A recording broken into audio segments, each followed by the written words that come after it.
There are moments in sports when everyone feels it before anyone says it. A noise that doesn't come from the stands, but from time itself. That's how it was at the end of the 2024-25 season. The images from June still burn in memory. Tired faces, a roster that seemed to fight more against the clock than against the opponent, and a fan base staring at the court as if searching for answers in a place that once only delivered miracles. Something had changed. It was no longer just defeat. It was the atmosphere of an ending. Then came the lightning strike. Kevin Durant wouldn't return. The same player who helped write golden chapters in recent Western Conference basketball history chose a different path. There would be no triumphant return, no symbolic reunion. Instead, a twist. Houston. What had been whispered rumors became headlines. An icon of a super team would now wear the colors of a rebuilding franchise, hungry for the future and bold enough to fast-track the process. It was more than a trade. It was a message to the league. Nothing lasts forever. The impact reverberated in all the right and wrong places. For those who dreamed of reliving living memories, the door slammed shut. For Phoenix, already crumbling before the All-Star break, it was the final crack on the thin ice. The project that assembled elite scorers envisioning offensive terror disintegrated. Sky-high expectations, inconsistent execution, injuries, lack of rhythm, adjustments that never solidified. What remained was frustration, a locked-up salary cap, a need to start from scratch, coach gone, payroll reorganized, draft picks once again becoming survival currency. The cycle was over, and as one chapter closed in the desert and another opened in Texas, the Bay Area watched the void. The emotional return some fans clung to wouldn't come. Standing still, however, was never an option. That's when a nearly timid seed, planted by insiders, began to grow in backroom conversations. What if, instead of revisiting the past, it were possible to reinvent the future with the most physically dominant player of the modern NBA? The name, Giannis. Power, reach, endless motor, MVP, champion, a player who shifts a franchise's center of gravity just by stepping into the gym. What began as speculation turned into a multi-call storyline. A simple deal wouldn't be enough. It would need to be massive, choreographed, precise, 4 teams involved, contracts calibrated, picks moving both ways, veterans repositioned, young players sent as both promise and investment. A mosaic of risk and ambition. The initial blueprint of the mega deal felt like video game fiction. To land Giannis, the Bay franchise would need to empty emotional drawers and open future vaults. Players who sustained the team's competitive identity? On the table. Young talents still on an upward curve? On the table. First-round picks that could become cornerstones in 3 or 4 years? Also on the table. In return, immediate impact, structural change, and the chance to turn the final years of their legendary point guard into one last championship push, not a melancholic decline. But the idea went further. Rumors tied to the deal pointed to the inclusion of another heavy name, a competitor who never backs down, who thrives in high-stakes games, Jimmy Butler. Where there's friction, he finds fire. Where there's doubt, he sets the standard. Putting Butler alongside Giannis and the offensive brain who redefined the NBA would create an ecosystem of fire, discipline, and calculated improvisation. Perimeter intensity, interior brutality, a collective mindset forged in iron. The price, of course, is pain. Every franchise involved would have its reasons. The Lakers, craving defensive upgrades and experienced depth, would pick up short-term fits. The Dallas Mavericks would make cap adjustments, balance the payroll, maybe aim for flexibility to support their stars' prime. The Milwaukee Bucks, facing the risk of losing their pillar for nothing, would choose to restart with strong packages, solid rotation, high upside youth, multiple picks. No one leaves a deal like this unscathed, but everyone walks away with direction. Why take such a risk? Because the window to turn historic talent into lasting legacy is shrinking. The 2025-26 season isn't just a loose page. It's part of the closing chapter of a generation that changed how basketball is played. Hoping for miracles from the perimeter without reinforcing the physical core is naive. The league got taller, stronger, more relentless. To survive the modern playoffs, you must withstand contact, win rebounding battles, and impose presence in the half-court. Giannis delivers all that, at an absurd scale. There's also the invisible factor, internal messaging. When a front office sacrifices future comfort to support its icon, it sends a signal to the locker room and the fan base that the present matters, that the organization isn't interested in slow transitions, in lukewarm farewells, in watching legends wither while prospects learn. It's now. It's aggressive. It's uncomfortable. And that's exactly what gives the idea its energy. The locker room feels it. Players notice when the front office chooses to fight. Coaches adjust schemes with renewed conviction. Staff works with different intensity. And the fans? Fans can forgive losing seasons. What's harder to forgive is passivity. Taking the leap is risking a fall, but also the only way to fly. While the spotlight revolves around the superstars, a tall name, one heavy with cultural significance, starts to circulate in behind-the-scenes conversations. Kai Sotto, 7 feet tall, Filipino roots, raw talent with a soft touch, rare court vision for his size, and perhaps most powerful of all, an international legion ready to follow him wherever he goes. Including Kai in the equation isn't just a marketing move, though the commercial impact is enormous. It's a multi-layered strategic read. First, technical profile. Kai has the mobility to learn spatial defense, wingspan to contest shots, high-post passing instincts, and a developing jumper to stretch defenses. He's not a finished product, but he's moldable. In an environment known for developing smart players, he could compress 8 months of growth into 4. That matters for a franchise that doesn't want to implode after its stars fade. It wants to compete while transitioning. Second, culture. The Bay Area has one of the most vibrant Filipino communities outside the Philippines. Representation matters. When a player carries the flag of millions who see themselves in him, tickets turn into community gatherings. TV ratings explode across time zones.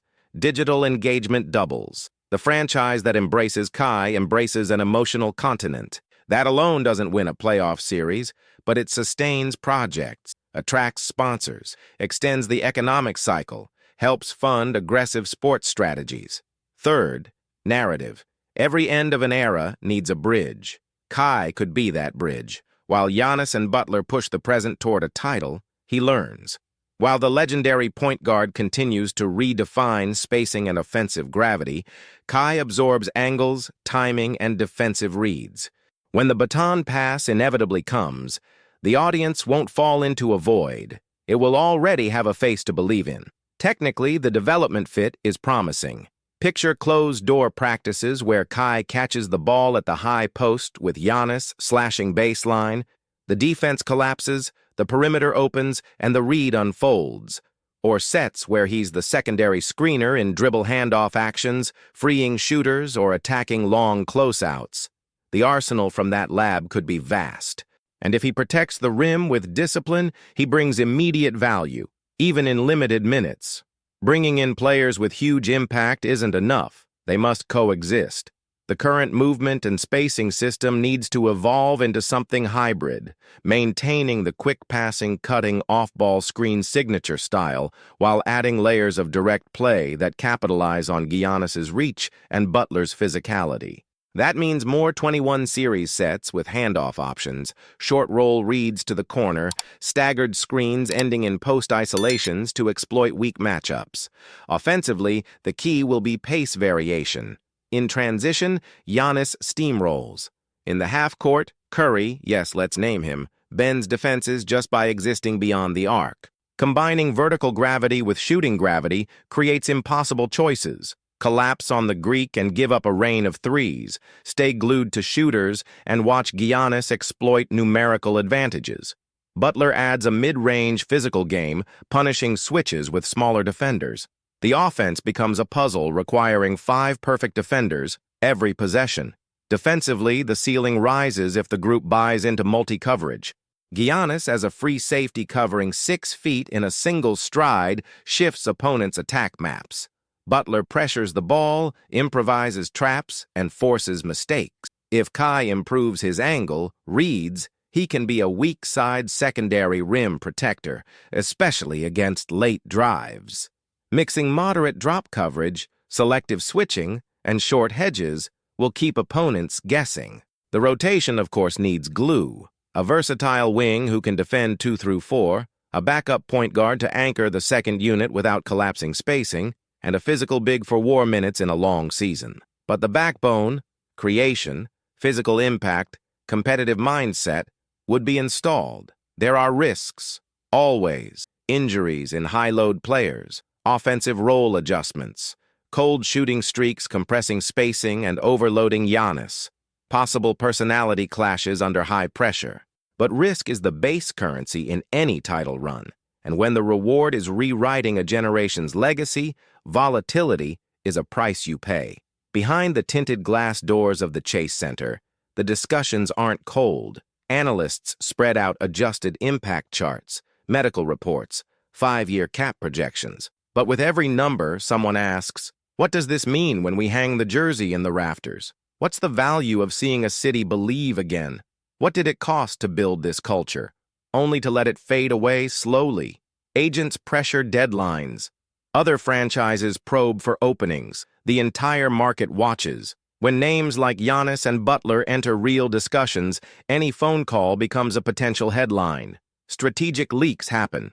Against leaks, disciplined silence. Meanwhile, current players live in uncertainty. Will they stay? Be traded as assets? Be remembered as transition heroes or necessary sacrifices? Inside the locker room, the point guard who's been redefining limits for over a decade feels the weight. He knows how many competitive springs he has left. He knows what it means to carry alone versus sharing the burden with physical giants. He knows legacies can shift with a late career title. Every solitary night shooting echoes that urgency. Kai Sotto watches, maybe still from the outside, or maybe already in private workouts. He's learning the staff's names, video routines, tactical vocabulary. He's not arriving to be a savior. He's arriving to learn the art of staying relevant in a league that spins without mercy. If he absorbs that culture, the impact goes beyond numbers. A 7-footer learning patience in a pressure cooker environment is rare and could yield returns for years. And the fans? They're divided. Some call for caution. Don't trade the entire future for one last gasp. Others plead for boldness. Better to fall trying than watch slow decay. The internet burns. Debate shows explode. And it's in this emotional combustion that the front office must be cold without being cowardly. What comes next depends on political courage, technical vision, and emotional insight, all at once. Before any signature happens, there's a cruel math. Projected salary cap, escalating luxury tax brackets, compounding penalties for repeat offenders. The league tightened the screws to discourage super teams built just through payroll. Assembling a star roster now requires engineering. Non-guaranteed contracts become levers. Team options gain strategic value. Pick swaps must be timed to avoid Stepien rule violations. Every contract line is either a bullet or a shield. But beyond accounting, there's competitive imagination. What does the conference look like if this deal goes through? Who reacts first? Do mid-tier teams go into selling mode? Do historic rivals bulk up physically and numerically on the perimeter to counter Giannis? The mere possibility of the trade already triggers calls between executives who refuse to get caught asleep. Before any signing takes place, every move must pass through a double filter. What improves the team on the court and what is allowed or penalized under the current collective bargaining agreement. The era of light penalties is over. The NBA has tightened the screws with layered salary caps, the tiered luxury tax, and, most importantly, the dreaded second tax apron. Crossing that line doesn't just mean paying more, it means losing key tools for roster construction. No access to the full mid-level exception. Limitations on aggregating salaries for major trades. Restrictions on sending cash. Barriers to signing players acquired on the open market. In short, mistakes are costly. Getting it right early preserves flexibility. To pull off a deal involving max contracts like Giannis's and another elite player like Butler, incoming and outgoing salaries must be distributed with surgical precision. Mid-tier players earning between 8 and 15 million become essential cogs. Teams receiving picks need cap space or exceptions. Teams trading stars want staggered compensation, an immediate pick, a future swap, a high upside young player, an expiring contract. The equation is never linear because each franchise has different timelines and priorities. What's highly valuable to a rebuilding team might be nearly irrelevant to a contender going all in for a title. Another complication, the Stepien rule. Teams are not allowed to be without first-round picks in consecutive future years. This forces some gymnastics, alternating picks, swaps in between years, top 4 or top 10 protections, staggered unprotected rights. It's financial chess, played on a clock sped up by fanbase anxiety. And there's more. Young players near the end of their rookie deals can enter poison pill status if recently extended, altering the cap value used in trade calculations. A single clause can sink a poorly structured blockbuster deal. Behind all of this, a simple question lingers. Is it worth crossing the second apron for a potential title in the next 2 years? For an organization that built a global brand, sold out arenas for nearly a decade, and turned a playing style into a worldwide sports culture? The answer tends to be yes, if the chance to contend is real. Executives understand. Business cycles follow sports cycles. A fall that lasts too long collapses revenue, engagement, and media relevance. Investing big now could buy time, attention, and prestige to support a future transition in which Kai Sotto and other young talents will need a stage. Let's lay out, in narrative form, not an official report, a plausible framework to understand the scale and cost. Team A, Bay Area, receives Giannis plus Butler plus negotiation rights to extend both long-term, contingent on performance goals. Team B, Milwaukee, receives 2 high-ceiling young players, a versatile wing on a mid-sized contract, and 3 staggered first-round picks, 2027, 2029, 2031, plus 2 protected swap rights in the intermediate years. Team C, Lakers, receives a perimeter defensive specialist, a mobile rotation big, and a future second-round pick as compensation. Team D, Dallas, receives a shooting wing on an expiring deal, plus a top 10 protected pick that converts to 2 seconds, if not conveyed, plus a trade exception. Why so many parts? Because rarely will a team trading away a superstar accept only distant picks. They want pieces that can play now or be flipped later. Because franchises with aging stars need to create real cap relief by reallocating mid-sized contracts. Because teams dreaming of future flexibility accept expiring deals as a bridge. And because without multiple aligned interests, no deal of this magnitude gets off the ground. This model also illustrates the cruelty of the cost. 3 first-rounders mean giving up future cheap talent in a system where the cap punishes heavy veteran rosters. Internally, though, the message would be crystal clear. We're going to compete. Now. After the smoke clears, the real basketball begins. How do you make it all fit? Projected starting unit. Hypothetical. A gravity-generating point guard. Butler at the 2-3 defensive wing spot with freedom to attack mismatches. A complementary forward with length to defend the opposite wing. Giannis as a hybrid forward in dynamic transition post roles. And a functional big, either a remaining young player or a cheap veteran, to absorb physical early minutes and protect against foul trouble. Kai begins coming off the bench, learning 2 roles: defensive anchor for the second unit and half-court facilitator in high-post sets. Secondary rotation, small ball bursts with Giannis at the 5, 5-out lineups, fast tempo, switch hunting, and attacking closeouts. Power lineups, Butler plug Giannis plug Kai together against big teams like Minnesota or Denver, prioritizing offensive rebounding and rim protection. The key will be fatigue management. Giannis and Butler play hard. Minutes must be managed to keep gas in the tank for the playoffs. The veteran point guard will need rest windows to preserve legs and maintain shooting efficiency. Kai will follow a progressive plan.